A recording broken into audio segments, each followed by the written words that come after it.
अभी अभी जिनने अपनी बात विस्तार से कही, यहाँ के विधायक और हमारी सरकार के लोकप्रिय मंत्री माननीय गोविंद राजपूत जी, आपका भी अभिनंदन है, वंदन है। इस मंच पर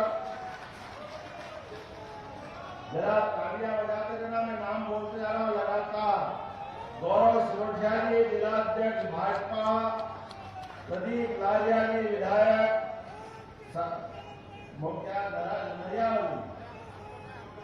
मुकेश चौधरी जी प्रदेश उपाध्यक्ष सेक्टर प्रभारी, श्रीमती लता वानखड़े जी हमारी बहन, जिनके कारण यहाँ इकट्ठा हुए, जोरदार लता वानखड़े जी का।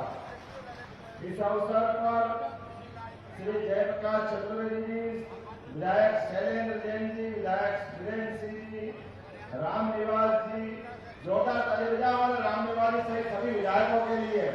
राम निवास जी प्रदेश कांग्रेस के कार्यवाहक अध्यक्ष रह चुके हैं, 6 बार के विधायक और भाजपा ज्वाइन कर चुके हैं। जोरदार तालियां। राम निवास जी पहली बार आए हमारे स्टूडियो में। इस अवसर पर यहाँ से हमारे पूर्व विधायक पारोल साहू, अभिनंदन करें पारोल साहू जी का। अभिषेक भार्गव, तालियां बजाते रहे। अभिषेक भार्गव जी, अरुणय चौबे जी, हीरा सिंह राजपूत जी, नारायण कबीरपंथी जी, श्रीमती मीना आदिवासी, डॉक्टर वीरेंद्र पाठक, अमित राय, मंडल अध्यक्ष श्याम तिवारी, प्रभु पटेल, राम कुमार तिवारी, नाम तो इतने सारे लिखे, सबको प्रणाम कर लेता हूँ। आप जोरदार ताली बजा करके पूरे मंच का अभिनंदन कर रहे हैं। चुनाव का आखिरी दिन है, चुनाव प्रचार का। आज सायंकाल 6 बजे बाद ये माइक से रैली निकालने से या प्रचार के सारे कामों से हम निवृत्त होंगे। और जैसे डॉक्टर के पास जाओ, वो पल्स देखता है और समझ लेता कि बीमारी है या सामान्य है। मैं गारंटी दे सकता हूं कि सागर का चुनाव भाजपा भारी बहुमत से जीत रही है, इस बात में कोई शक नहीं है। और इस अवसर पर लाडली बहना भी बैठी है, आपका तो और वंदन अभिनंदन। कल ही 1250 की किस्त आपके खाते में डली है, सारी की सारी बहनाओं के लिए। और यहाँ किसानी का क्षेत्र भी है, किसान के लिए भी कितना ऊंचा सोचते नरेंद्र मोदी जी। किसान तो पहले भी थे। यशस्वी भारत रत्न स्वर्गीय अटल बिहारी वाजपेयी के लिए जोरदार अभिनंदन करें। स्वर्गीय अटल बिहारी वाजपेयी के लिए, जिन्होंने गांव-गांव में सड़क देने का काम उन्होंने पहले किया है। गांव-गांव में प्रधानमंत्री सड़क देकर के विकास के दायरे से गांव को जोड़े। और ये कांग्रेस के लोग उस समय भी कह रहे थे, गांव में सड़क की क्या जरूरत है, गांव में तो बैलगाड़ी चलती है। अब उनको ये मालूम नहीं कि बैलगाड़ी वाला कौन सा सिस्टम है। उनने कभी गांव देखा हो तो मालूम पड़े। वो आज भी आलू से सोना बनाने की मशीन ढूंढते, आलू से सोना बनाने वाली। आलू से सोना कौन बनाता है? केवल पप्पू बना सकता, और कोई को नहीं मालूम आलू से सोना कौन बनाता है। और इसी नादानियों के कारण वो अपने फजीले कराते, अपनी पार्टी के फजीले कराते, बड़े पैमाने पर ऐसा कहते हैं। कहने वाले कहावत है कि नादान की दोस्ती, क्या बोलते हैं, नादान की दोस्ती और जी का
चुनौती दी कांग्रेस को, आ जाओ राहुल गांधी, आप में दम हो तो फार्म भर के देखो, आप चुनाव लड़के देखो। अरे मित्रों, इतने डरपोक निकले, चुनाव लड़के रिजल्ट आने की तो बात छोड़ दो, आते आते ड्राइवर से बोला गाड़ी पलटा ले, और ऑलरेडी चलेंगे नहीं, रायबरेली नहीं पहुंच जाए। जिनको अपने सीट के ऊपर, जहां वो कांग्रेस की वर्षों वर्षों से सीट, जहां उनके अपने पुरखे बताते कि हमारा वर्षों से राज है, वहां के ऊपर लड़ने की हिम्मत भी नहीं। और ये मान के चलो 2019 में मोदी जी के खिलाफ जो बोला था, उनने अपनी कीमत चुकाई, केवल 52 लोग एक बस की सवारी ले गई। और अब फिर चुनाव हो रहा है, अभी बेन भाई पता नहीं क्या क्या बोल रहे हैं। निश्चित मानना अब एक टेम्पो की सवारी मिल जाएगी, टेम्पो की इतने विधायक, इतने सांसद कम होंगे, कांग्रेस के पते लगने वाले नहीं। मुझे इस बात को कहने में कोई गुरेज नहीं। राहतगढ़ के अंदर, अरे अभी मेरे को कोई भगवान राम की तस्वीर भेंट कर रहा है, कोई ने भगवान कृष्ण की प्रतिमा भेंट कर दी। आप कभी कांग्रेस की सभा देखना, आप उनके इस पूरे मंच पे उनकी हिम्मत नहीं है वो भगवान रामकृष्ण की जय भी बोल ले। अरे इतना क्यों डरते हो? और रामकृष्ण से डरोगे तो आपको कहां जगह मिलेगी? भारत में तो जगह मिलने वाली नहीं है। बोला जय जय श्री राम। आप चुनाव में आते हो, जनता से वोट मांगते हो, जनता के बीच जाते हो और भगवान राम के नाम में डंडा लगाते हो। आप बताओ, रोज नाटक करते हैं, पता नहीं क्या क्या सोचते हैं। ये माता बहनें हमारी बेटी, इन माता बहनों के लिए कांग्रेस के नेता, प्रदेश के अध्यक्ष चलते चुनाव में बहन इमरती देवी के लिए कितना गंदा शब्द का उपयोग करते हैं।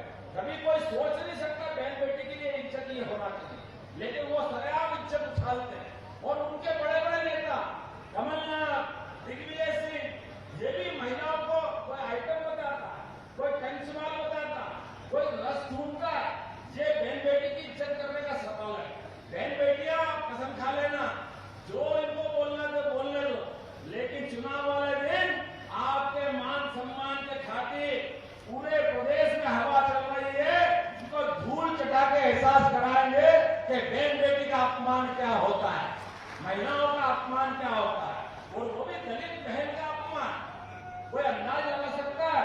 बहन बेटी के साथ ऐसा व्यवहार करे, लेकिन कांग्रेस के लोग घमंड से चूर, 7वें आसमान पे 17 लाख साल पहले हमने वो किस्सा याद करो, भगवान राम के काल में घमंड से चूर होकर के रावण ने सीता माता का अपहरण किया।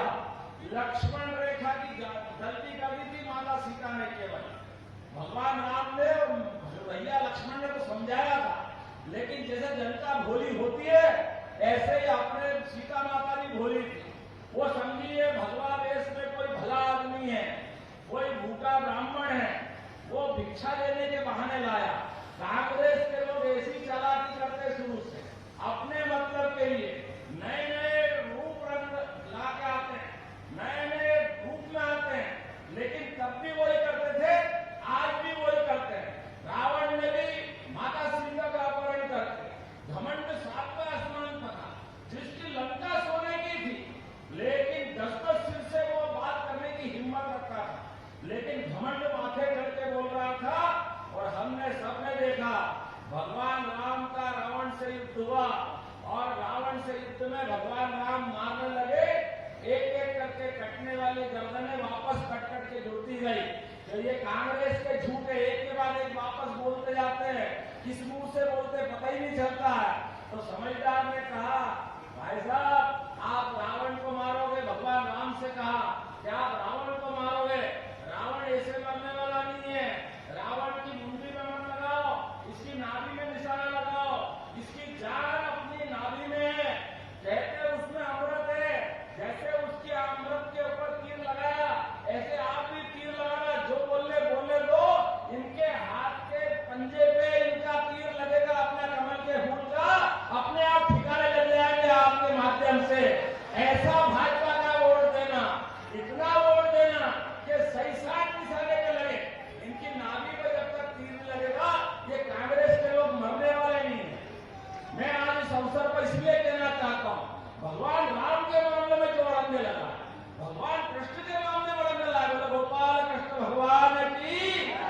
अरे हमारी भी सरकार बनी, सरकार इनकी भी बनी, लेकिन कभी 70 साल तक भगवान राम अयोध्या में पैदा ही नहीं हुए। किसने देखे थे, कहां देखे थे?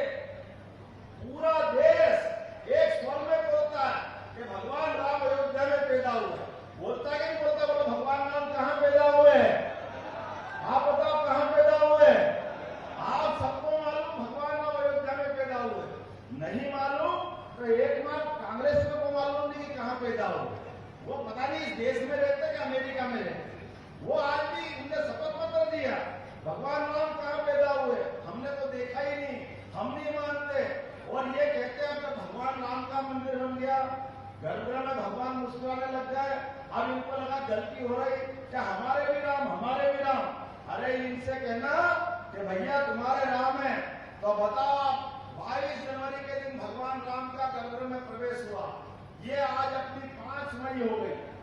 आपने किसी ने भी राहुल गांधी, सोनिया गांधी, प्रियंका गांधी या यहाँ कांग्रेस के प्रत्याशी किसी एक को भी भगवान राम के दर्शन करने जाते देखा क्या? कभी देखा आपने कि दर्शन करने गए? ये गोविंद राजपूत जी यहाँ मौजूद है। आप में से कई लोग बाद में भी गाँव में, पहले भी गाँव में। मैं अपने मंत्रिमंडल के साथ हवाई जहाज लेकर के सब आदमी हम दर्शन करके आए। बोला जाए तेरा, अरे तुम भगवान राम से इतनी नफरत क्यों करते? आपका भगवान राम ने क्या बिगाड़ा? आप हिंदुओं के वोट तो लेना चाहते हो, लेकिन भगवान राम का रास्ता नहीं बताते हो। ये आपकी दोहरी नीति, ये नीति आपको डुबाई। इसी कारण से कांग्रेस का लगातार नुकसान हुआ। और भगवान राम छोड़ो, ये शिक्षा नीति में भी अंग्रेजों ने पहली बार 1832 में शिक्षा नीति लागू की और उसमें उनने ग से गणेश जी पढ़ा थे पहले देश में। लेकिन अंग्रेज के बाद कांग्रेस ने ग से गणेश की बजाय गधा कर दिया कि ग से गधा सिखाएंगे बच्चों। हमें इस बात की प्रसन्नता है, यशस्वी प्रधानमंत्री के लिए जोरदार अभिनंदन करो। 2020 में नरेंद्र मोदी जी ने नई शिक्षा नीति लागू की और हमने मध्य प्रदेश में सबसे पहले लागू की।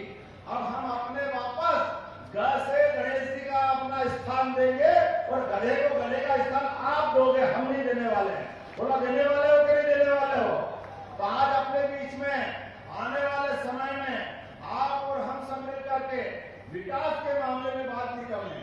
मेरी सरकार बनी, सरकार बनने के बाद केवल 100 दिन के अंदर हमारी सरकार ने कुछ निर्णय किए। निर्णय क्या किए वो आपके सामने है।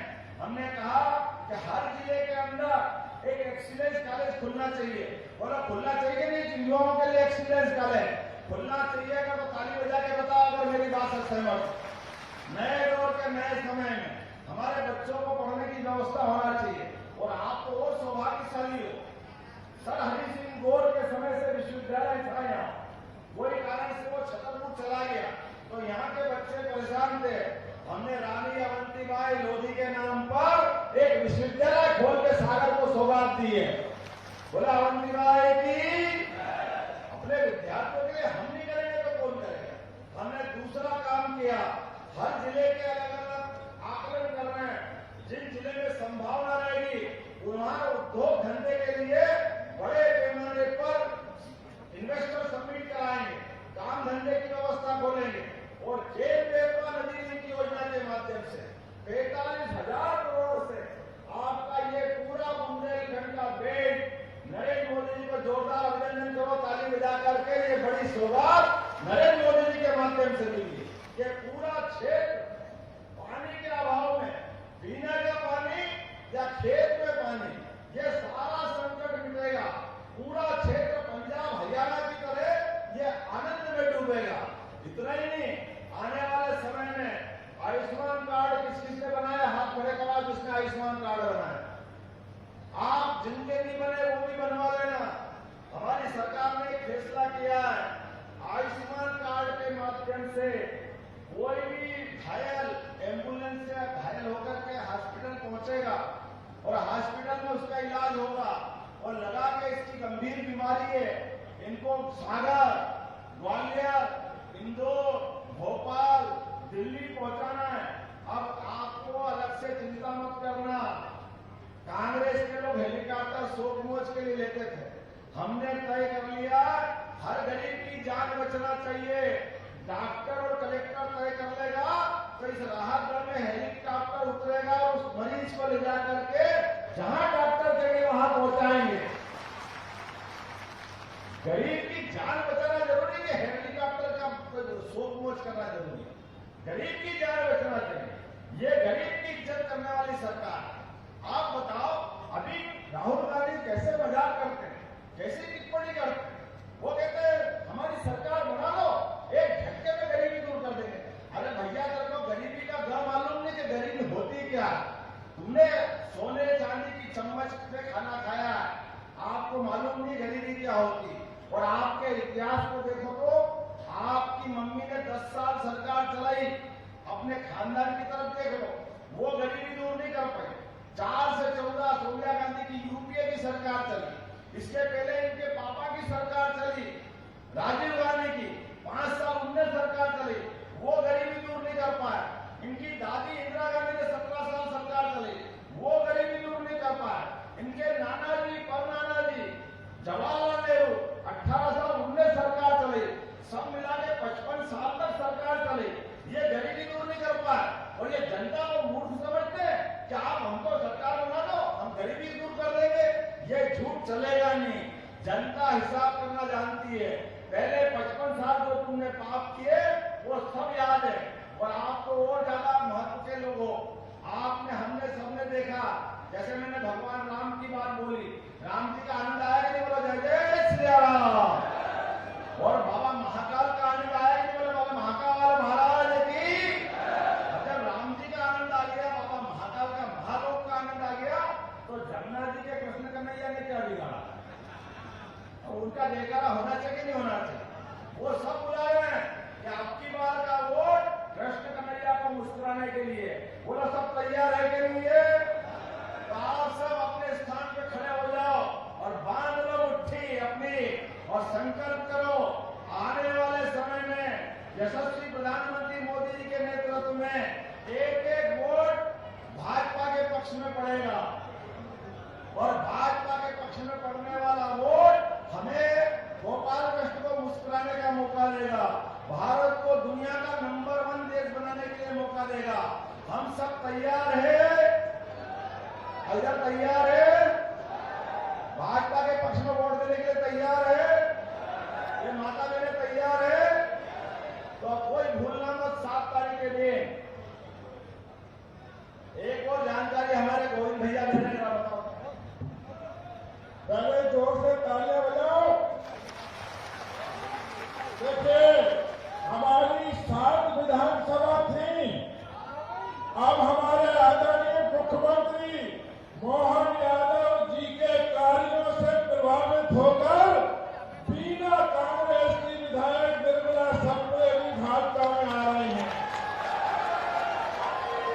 अब सागर में 8 की 8 सीट आपकी और सांसद लाने की जवाबदारी मुख्यमंत्री जी ने कहा है तो आपकी।